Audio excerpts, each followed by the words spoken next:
My name is Elena Marchetti, and I am 34 years old, a forensic accountant specializing in estate fraud investigations.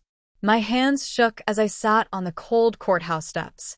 The air smelled like old buildings and fear. I held my briefcase tight.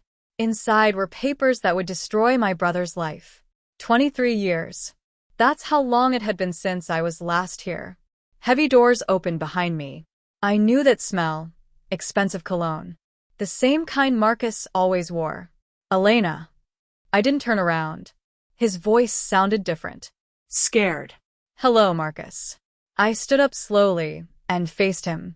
My brother looked perfect as always. Nice suit, perfect hair. But his eyes looked wild, like a trapped animal. You look good, he said with a fake smile. I'm surprised to see you here. I gripped my briefcase harder. Inside were bank papers, fake signatures, and proof that Marcus paid a crooked lawyer. Proof that he stole everything from me. Are you surprised? I asked. I've been watching you for 5 years. Every dollar you moved. Every lie you told. His face went white. The wind blew dead, leaves around our feet. I don't know what you think you found, but I know about the lawyer, I said quietly. I know about the $50,000. I know you changed Dad's will 3 days before he died. Before I go further, tell me in the comments where you're watching from, and if you're hooked already, a like and subscribe will keep these stories coming. Marcus looked like he might fall over. He reached for his phone, then stopped. You can't prove that, he whispered. But he didn't sound sure. I opened my briefcase slowly. The sound echoed off the stone walls. Inside were folders with dates that would end him. On top was a photo of Marcus shaking hands with the crooked lawyer. Dad trusted you, I said. My voice cracked. He loved you. And you used that love to steal from him. To steal from me. The sun went behind a cloud. Marcus looked smaller suddenly. Older. Elena, please. We can make a deal. The house sale isn't done yet. I can. The house sale? I laughed, but it wasn't funny. Marcus, you don't get it. I'm not here to make deals. I pulled out a paper. A court order from this morning. Marcus read it, and his face went completely white. All your money is frozen, I said. The sale is stopped. Everything ends today. He looked at me like he was seeing a ghost. For a second, I saw the brother I used to know. The one who taught me to ride a bike. But that brother died long ago. How did you? He started. His phone buzzed. I could see the name on the screen. The crooked lawyer's office. Marcus stared at his phone. His hand shook. I could smell rain coming. Aren't you going to answer? I asked. He looked at me, then at the phone, then back at me. What do you want, Elena?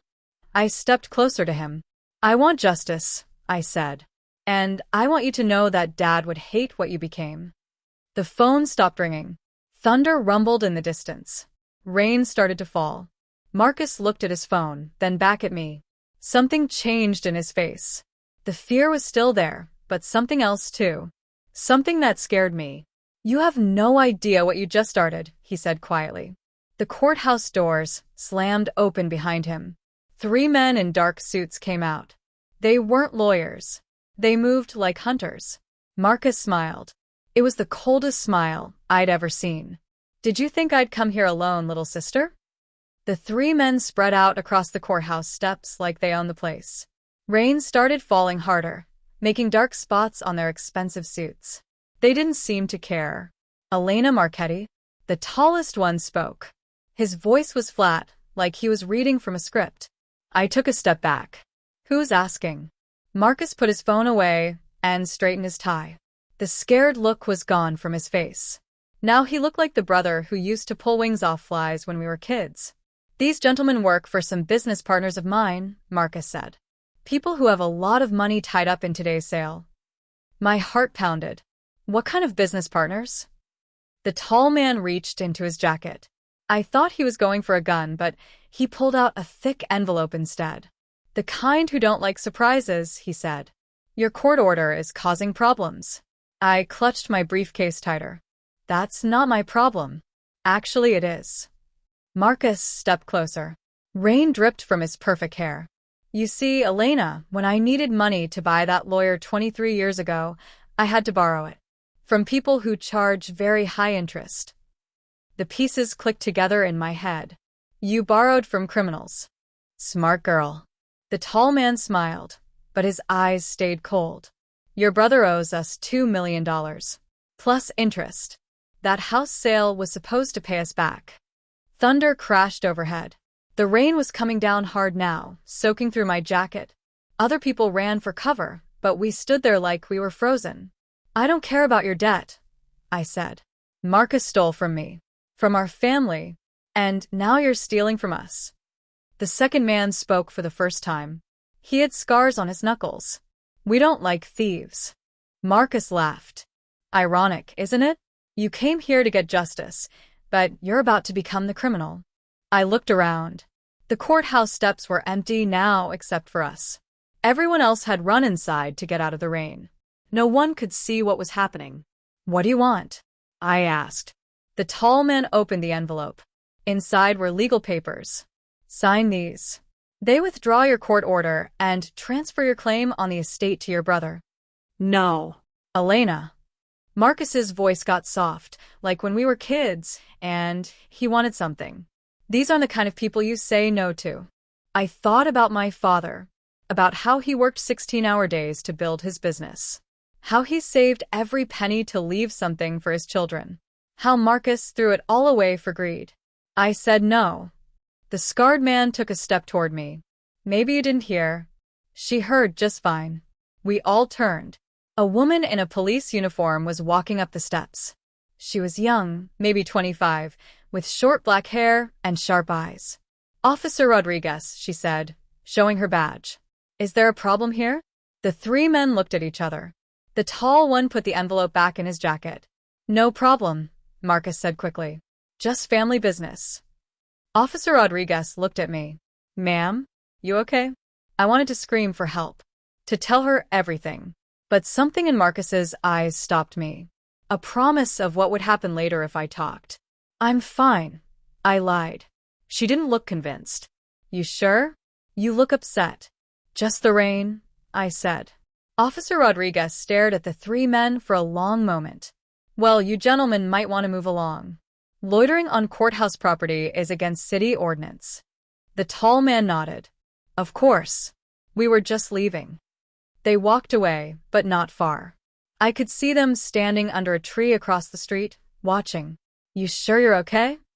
Officer Rodriguez asked again. Yes. Thank you. She looked like she wanted to say more, but her radio crackled. All units, we have a robbery in progress on 5th Street. I have to go, she said. But if you need help, call 911. She ran down the steps toward her patrol car. I watched her drive away, taking my only protection with her.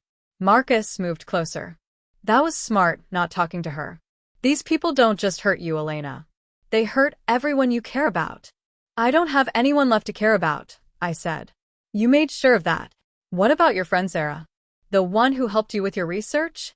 She has 2 kids, doesn't she? My blood went cold. Sarah had spent months helping me dig through old records.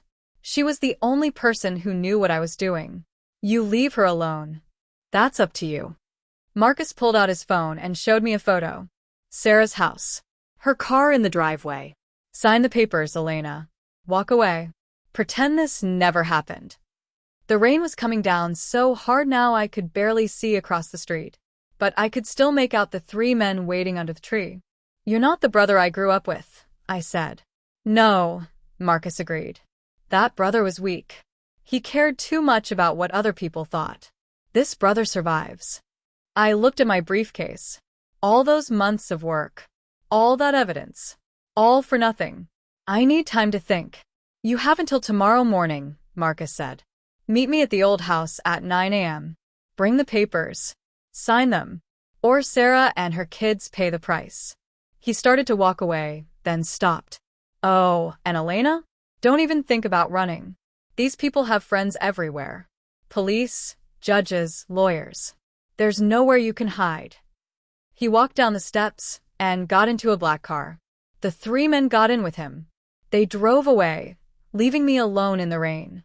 I stood there for a long time, water dripping from my hair, my clothes soaked through. The briefcase felt heavier than ever.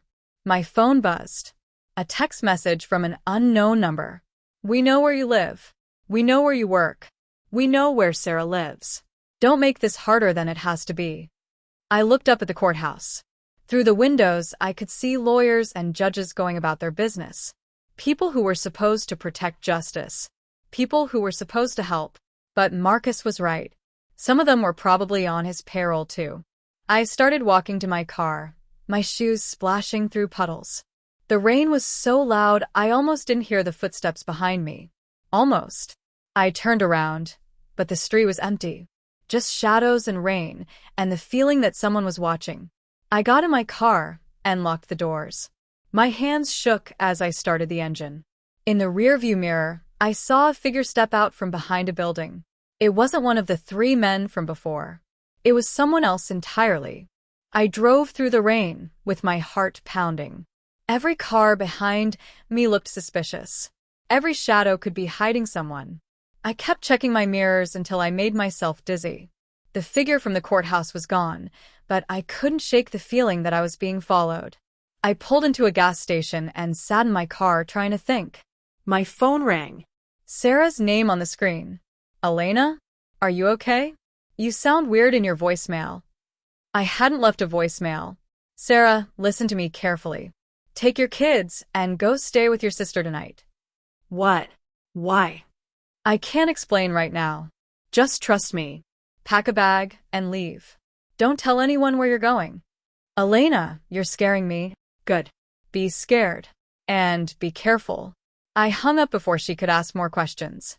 At least she would be safe tonight. My phone buzzed again. Another text from the unknown number. "Running won't help. We're watching." I threw the phone on the passenger seat and drove home.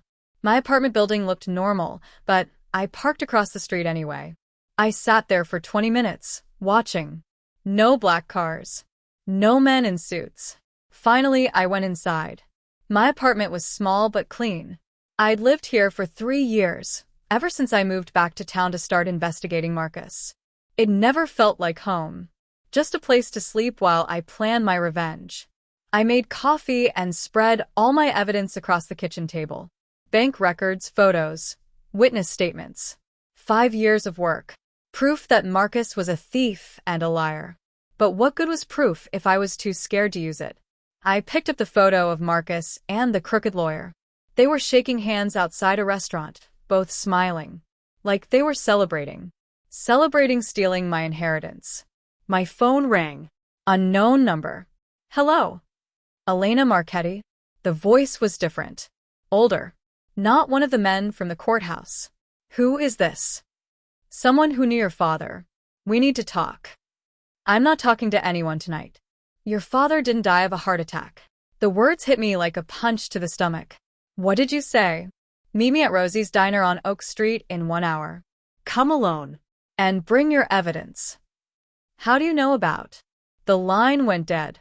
I stared at the phone. My father died of a heart attack. I was there. I saw him collapse in his office. The doctors said his heart just gave out. But what if they were wrong?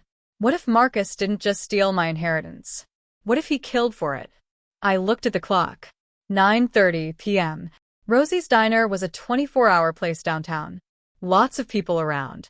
Safe. I put all my evidence back in the briefcase and grabbed my keys. The rain had stopped, but the streets were still wet. Rosie's Diner sat on a corner under bright neon lights. Through the windows, I could see truckers and night shift workers eating pie and drinking coffee. I parked and went inside. The smell of bacon and coffee filled the air. A waitress with gray hair and tired eyes pointed me to a booth in the back. "You Elena?" she asked. I nodded. "He's waiting for you." In the last booth sat an old man with white hair and kind eyes. He wore a simple brown jacket and looked like someone's grandfather. Not what I expected. "Elena." He stood up when he saw me. "Thank you for coming. I'm Detective Frank Morrison. Retired." "You're a cop?" "Was. For 35 years. He sat back down and gestured for me to join him. "I worked your father's case." I slid into the booth across from him. What case? He had a heart attack. Detective Morrison shook his head. That's what we were told to write in the report. But I never believed it. The waitress brought me coffee without asking. My hands shook as I picked up the cup. What are you saying? Your father was healthy. 58 years old, worked out every day, ate right. No history of heart problems. Then suddenly, he drops dead in his office? People have heart attacks. It happens. Not like this. Morrison pulled out a manila folder. I kept copies of everything. Against department rules, but I had a feeling. He opened the folder. Inside were photos of my father's office, medical reports, witness statements. Look at this. He pointed to a photo. See that coffee cup on his desk? It was still warm when we found him, but the coffee shop downstairs said he bought it 3 hours earlier. I studied the photo. Someone brought him fresh coffee. Someone he trusted. Someone who could walk into his office without him being suspicious. My stomach felt sick. Marcus. Your brother was the last person to see your father alive. He said they had a meeting about the will. Said your father seemed fine when he left. But you don't believe him. Morrison closed the folder. I wanted to investigate further. But my captain shut me down. Said the family didn't want an autopsy. Said it was clearly natural causes. Marcus didn't want an autopsy. Bingo. And 3 days later, the will reading happens. Suddenly, you're cut out completely. Your brother gets everything. I felt dizzy.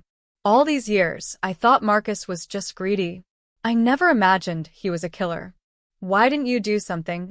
I tried. But I was just one detective. Your brother had lawyers, money, connections. And without an autopsy, I had no proof. So why tell me now? Morrison leaned forward. Because I heard about what happened at the courthouse today. Word travels fast in this town. And because I think you might have something I never had. What? Evidence. Real evidence. The kind that could reopen the case. I looked around the diner. The truckers were minding their own business. The waitress was reading a magazine. No one was paying attention to us. Even if you're right, I said quietly, it's too late. Marcus has people threatening me.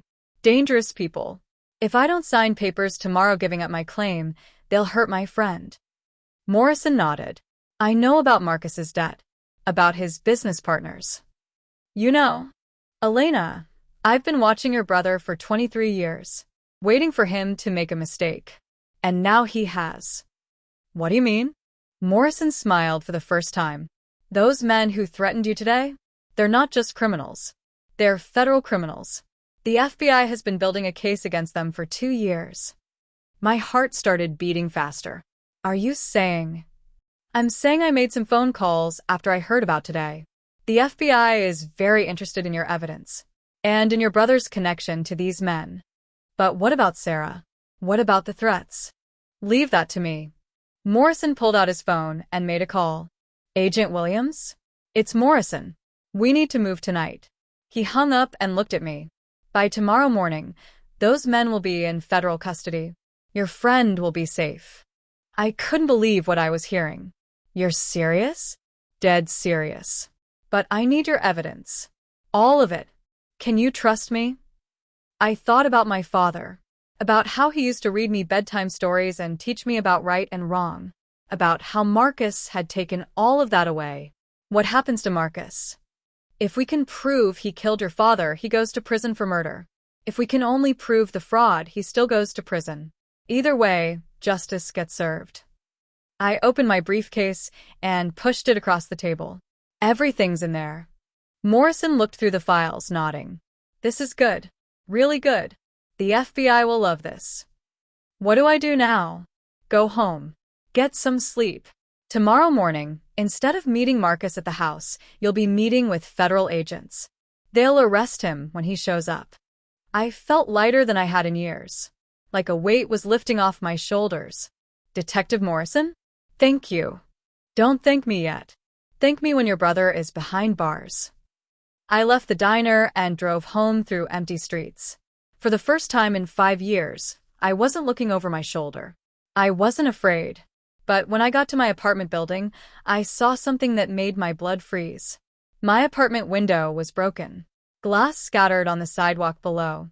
And standing in the shadows across the street was the figure from the courthouse. The one who wasn't with Marcus's men. As I watched, the figure stepped into the light. It was a woman, middle-aged, with short gray hair and cold eyes. She smiled and waved at me like we were old friends. Then she got in a car and drove away. I ran upstairs to my apartment. The door was open. Inside, everything was destroyed. Furniture overturned, papers scattered, drawers pulled out. On my kitchen table was a note written in red ink.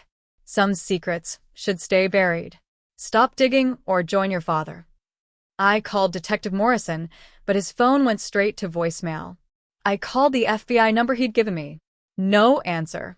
I called 911, but when the police came, they said there was no Detective Frank Morrison in their records. No one by that name had ever worked for the department. I sat in my destroyed apartment, holding the note, and realized I'd been played. But by who? And why? My phone buzzed. A text from Marcus. See you at 9 a.m., little sister. And Elena? Next time, choose your friends more carefully. I stared at Marcus's text until the words blurred together. My hands wouldn't stop shaking. Everything I thought I knew was wrong. Detective Morrison didn't exist. The FBI wasn't coming. I was completely alone. I walked through my destroyed apartment, stepping over broken glass and torn papers. Whoever did this had been looking for something specific. They'd torn apart my desk, emptied every drawer, even ripped open my couch cushions. But they hadn't found what they were looking for, because I kept the most important evidence somewhere else. I grabbed a flashlight and went down to the basement of my building. Behind the water heater, taped to the wall, was a small metal box. Inside were copies of everything. The real smoking gun. A recording. 3 months ago, I'd hired a private investigator to follow Marcus. The PI had planted a bug in Marcus's office. Most of what we recorded was boring business calls. But one conversation was different. I'd listened to it 100 times, but I pulled out my phone and played it again. Marcus's voice. The old man is getting suspicious. He's been asking questions about the will changes. Unknown voice. So handle it. Like we discussed. Marcus. I can't just. I mean, he's my father. Unknown voice. He's a problem. Problems get solved. You want your money or not? Marcus. The heart medication you gave me, you're sure it will look natural? Unknown voice. Trust me. 1 pill in his coffee, and it's over. No one will suspect anything. The recording was only 2 minutes long, but it was enough to prove murder. I'd been saving it for the right moment. For when I could present it in court with all my other evidence. But now I realized the right moment was running out. I called Sarah. No answer. I called her sister. No answer either. Panic filled my chest. What if Morrison was working for Marcus? What if the whole thing was a setup to find out what evidence I had? What if Sarah was already dead? I got in my car and drove to Sarah's house. All the lights were off. Her car was gone. I used the spare key she'd given me and went inside. The house was empty, but it didn't look like anyone had left in a hurry. Dishes were washed and put away. Beds were made. It looked like a normal family had just gone on vacation. On the kitchen counter was a note in Sarah's handwriting. Elena, taking the kids to Disney World for a week. Surprise trip. We'll call you when we get back. I almost cried with relief. Sarah was safe. She'd taken my warning seriously and gotten out of town. But that still left me alone with Marcus and his criminal friends. I drove back to my apartment and tried to think. In 8 hours, I was supposed to meet Marcus at our father's house. If I didn't show up, he'd send his people after me. If I did show up, I'd probably end up dead. Unless I could turn the tables on him. I looked at my phone. The recording was still there. 2 minutes of Marcus confessing to murder. What if I could get him to confess again? This time with real police listening? I called the police station and asked for the detective in charge of cold cases. After being transferred 3 times, I got Detective Lisa Chin. This is about a 23-year-old murder, I told her. I have evidence. What kind of evidence? A recording of the killer confessing. There was a long pause. Can you come in tonight? I can't. The killer wants to meet me tomorrow morning. But if you could have officers nearby. Ma'am, I need you to come to the station. We can't set up surveillance based on a phone call. There's no time. Please, just listen to the recording. I played it over the phone. When it finished, Detective Chin was quiet for a long moment. Where did you get this? Does it matter? It's proof of murder. It's proof of a conversation. But without knowing when it was recorded, who the other person is, or if it's even real. It's real. I swear it's real. I believe you. But I need more than a recording to get a warrant. I need you to come in and make a formal statement. I looked at the clock.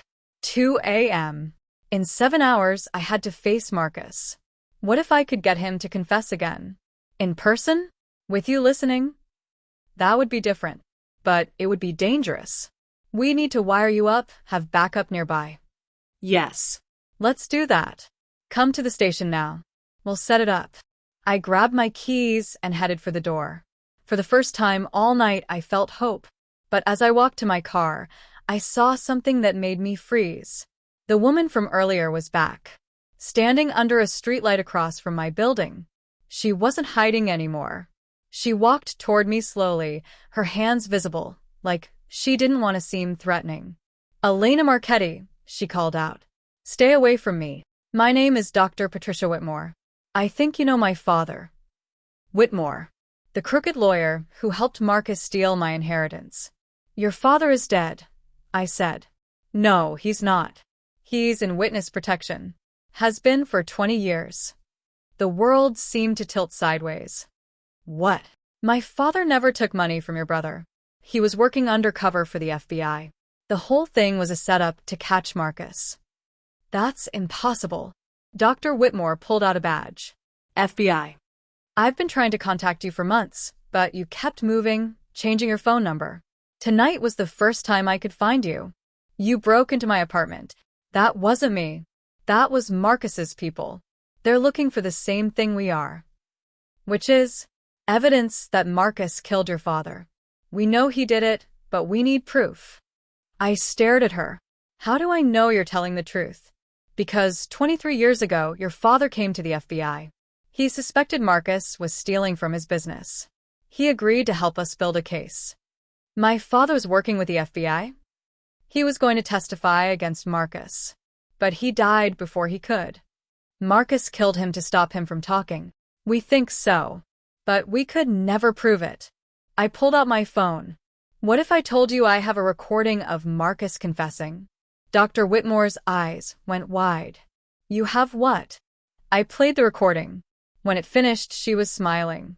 Elena, this is exactly what we need. With this recording, we can arrest Marcus tonight. What about his criminal friends? The ones who threatened me. Already in custody. We arrested them an hour ago. I felt dizzy with relief. So it's over? Almost. We still need Marcus. Where is he? I'm supposed to meet him at our father's house at 9 a.m. Perfect. We'll be waiting. As we talked, I noticed something. Dr. Whitmore kept checking her watch. And her car was running, like she was in a hurry to leave. Dr. Whitmore? How did you know I'd be here tonight? We've been watching you. But you said you couldn't find me for months. She paused. We found you recently. How recently? Does it matter? The important thing is, how recently? I asked again. She looked uncomfortable. This afternoon. After I went to the courthouse. Yes. After Marcus called his criminal friends. Elena, what are you getting at? I'm getting at the fact that you're lying. I backed away from her. You're not FBI. You're working for Marcus. Dr. Whitmore's friendly expression disappeared. You're being paranoid. Am I? Then call your FBI office. Right now. Let me talk to your supervisor. It's the middle of the night. FBI agents work around the clock. She reached into her jacket. I thought she was going for her phone, but her hand came out with something else. A gun. Give me the recording, Elena. You're not FBI. No, I'm not. I'm someone who's been cleaning up Marcus's messes for 23 years. And you're his biggest mess yet. I ran. Behind me, I heard her shout, but I didn't look back. I sprinted down the street, my heart pounding, my feet splashing through puddles. A car engine started. Headlights swept across the street behind me. I ducked into an alley and pressed myself against a brick wall. The car drove past slowly, searching. My phone was still in my hand. The recording was still there. But now I knew the truth. Marcus hadn't just killed our father. He'd been covering it up for 23 years. And he had people helping him. People who would kill to keep the secret buried. I had to get to the real police. The real FBI. Someone who could help. But first I had to survive the night. The car came back, moving slower this time. I could see Dr. Whitmore behind the wheel, scanning the shadows. I waited until she passed, then ran in the opposite direction. I had 6 hours until I was supposed to meet Marcus. 6 hours to figure out how to bring down a killer who'd been planning my death for 23 years. I ran through empty streets until my lungs burned. Every shadow looked like danger. Every car that passed could be Dr. Whitmore hunting me. I needed help, but who could I trust? Marcus had people everywhere. Police, lawyers, even fake FBI agents. Then I remembered something. Detective Chun. The real detective I'd talked to an hour ago. She'd wanted me to come to the station. I found a pay phone outside a gas station and called the police station again. Detective Chun? This is Elena Marchetti. I called about the recording. Yes, where are you? I've been waiting. I can't come to the station. It's not safe. But I need your help. What's wrong? I told her everything. About Dr. Whitmore, about the fake FBI badge, about being chased. Elena, you need to get somewhere safe. Can you get to the station? I don't think so. They're watching for me. Then find a public place. Somewhere with lots of people. I'll come to you. I looked around. The gas station was closed. The streets were empty. It was 3 a.m. on a Tuesday night. There's a hospital about 6 blocks from here. Emergency room should be busy. Good. Go there. I'll meet you in 20 minutes. I hung up and started walking. The hospital was a long way, but I didn't dare call a cab. Too easy to trace. As I walked, I kept thinking about my father, about how he'd tried to stop Marcus 23 years ago, about how he'd died for it. I wasn't going to let his death be for nothing. The hospital emergency room was bright and busy. Sick people, worried families, tired doctors. Perfect cover. I sat in a corner chair and waited. Every few minutes, I checked the entrance. No sign of Dr. Whitmore. At 3:30, a woman in a police uniform walked in. Short, Asian, about 40 years old. She looked around until she saw me. Elena? I nodded. Detective Chun. She sat down next to me. You look terrible. I feel terrible. Let me hear this recording. I played it on my phone. Detective Chun listened carefully, taking notes. This is good, she said when it finished. Really good. But I need to ask you something. How do I know you're telling the truth about everything else? What do you mean? I mean, you call me in the middle of the night with a wild story about murder and fake FBI agents. How do I know you're not having some kind of breakdown? I stared at her. You think I'm crazy? I think you're under a lot of stress. I think you might be seeing threats that aren't there. Someone broke into my apartment tonight. Did you file a report? I know. I called 911, but then I left. So there's no record of a break-in. Detective Chun, please. I'm telling the truth. She looked at me for a long moment. Okay, let's say you are. What do you want me to do? Help me catch Marcus. Set up the wire like we talked about. I can't do that without approval from my captain. And he won't approve it based on a recording that might not even be admissible in court. So, you won't help me? I didn't say that. Detective Chun pulled out her phone. I'm going to make some calls. See what I can do. But Elena, you need to promise me something. What? Don't go to that meeting tomorrow. It's too dangerous. If I don't go, Marcus will know something's wrong. He'll run. Better than you ending up dead. I thought about it. She was right. Going to meet Marcus was suicide. But it was also the only way to get justice for my father. I'll think about it, I lied. Detective Chun made her phone calls while I sat in the hospital waiting room. I watched the clock on the wall. 4 a.m. 5 hours until I had to face Marcus. Okay, Detective Chun said, sitting back down.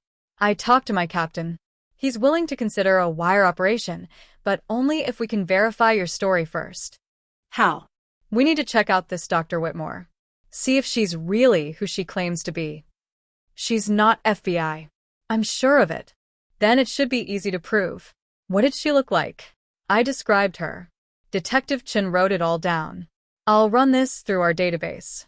See if anyone matching that description has been arrested recently. What about Marcus? What if he runs before you can verify anything? Elena, I understand you want justice, but we have to do this right. If we rush and make mistakes, Marcus could walk free. She was right, but I was running out of time. How long will it take to check on Dr. Whitmore? A few hours. Maybe less. I don't have a few hours. Then we'll have to work fast. Detective Chun stood up. I'm going back to the station. You stay here. Don't leave. Don't talk to anyone. Don't answer your phone unless it's me. What if Marcus calls? Let it go to voicemail. We'll deal with him later. She left, and I was alone again. The emergency room was getting busier as the night went on.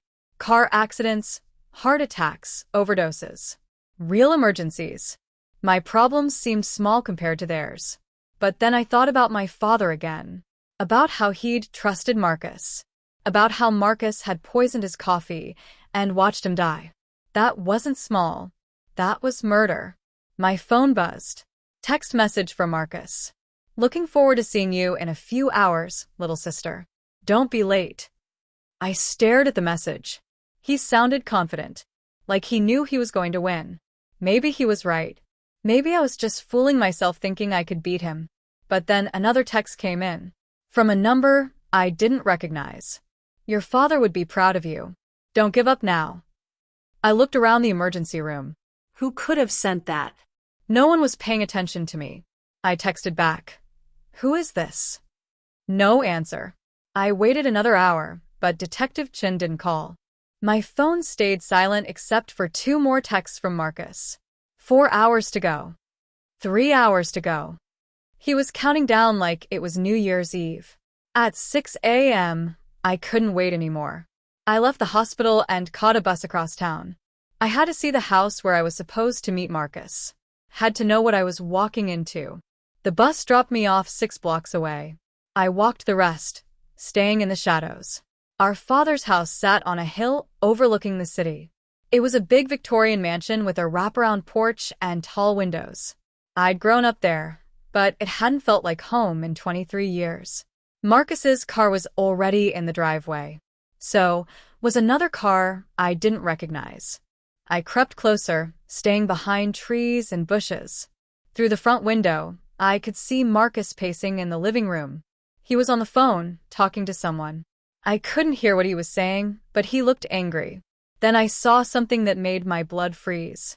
Dr. Whitmore was there too, sitting in my father's old chair, like she owned the place. They were working together, just like I'd suspected. I pulled out my phone to call Detective Chun, but before I could dial, someone grabbed my arm. Don't move. I turned around. It was a man I'd never seen before. Tall, thin, wearing a black jacket. Who are you? Someone who's been waiting a long time to meet you, Elena. He had kind eyes, but his grip on my arm was firm. My name is Jonathan Whitmore. Patricia is my daughter. The crooked lawyer. The one who was supposed to be dead. You're supposed to be in witness protection. I was. For 20 years. But when I heard you were getting close to the truth, I had to come back. To stop me? To help you. I stared at him. Your daughter just tried to kill me. My daughter is working for Marcus. She has been for years. I don't understand. 23 years ago, your father came to me. He suspected Marcus was embezzling money from the family business. He wanted my help to prove it. So you helped him? I tried to, but Marcus found out. He threatened to kill your father if I didn't help him instead. So you changed the will. I had no choice. But I also made copies of everything. Evidence that would prove what really happened. Where is this evidence? Hidden. Somewhere. Marcus will never find it. Then why didn't you use it? Jonathan Whitmore looked sad. Because Marcus killed your father before I could. And then he threatened to kill you too if I ever talked. So you disappeared. The FBI helped me fake my death. Gave me a new identity. I've been hiding ever since. But now you're back. Because you're about to walk into a trap. Marcus doesn't plan to let you sign those papers and walk away. He plans to kill you. I felt sick. How do you know? Because my daughter told me. She thinks I'm still on their side. Are you? He looked me in the eyes. Your father was a good man. He didn't deserve to die. And neither do you. Then help me stop Marcus. I plan to. But first, we need to get you somewhere safe.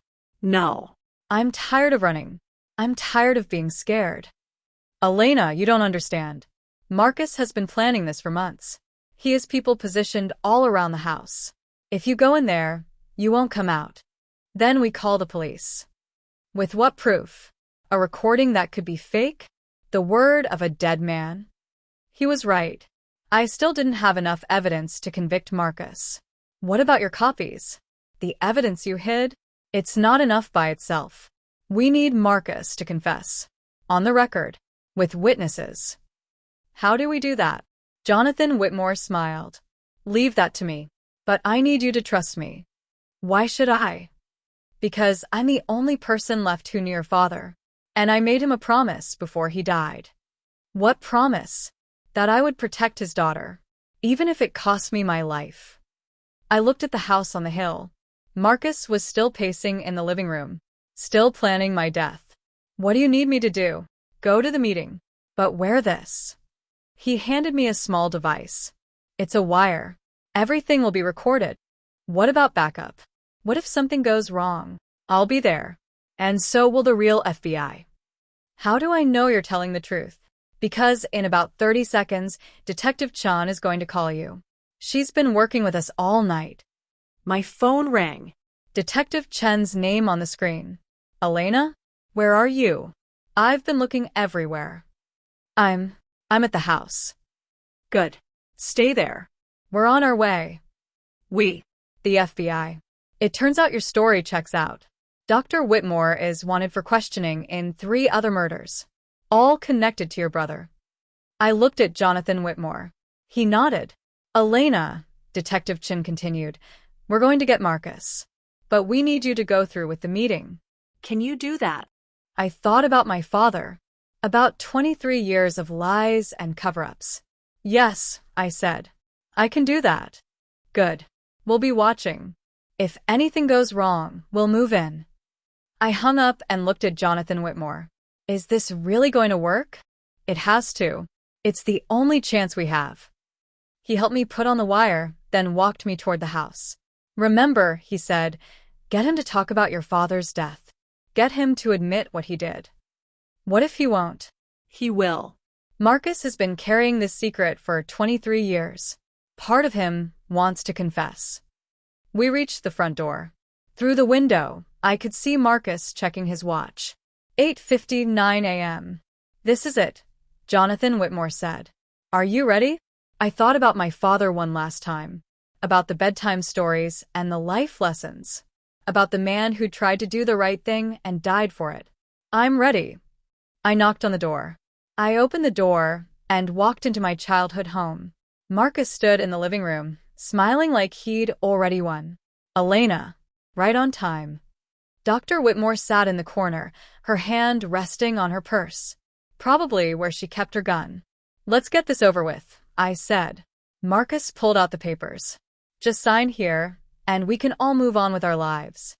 Before I sign anything, I want to know why you did it. Did what? Killed our father. Marcus laughed. Elena, you're being dramatic. Dad had a heart attack. No, he didn't.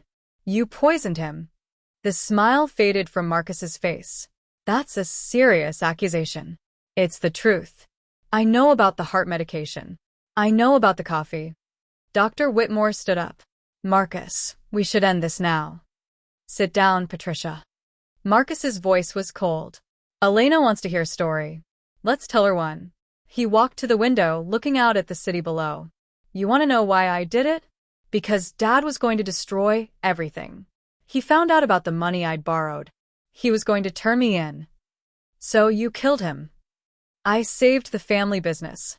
I saved our reputation. You stole my inheritance. Marcus turned around.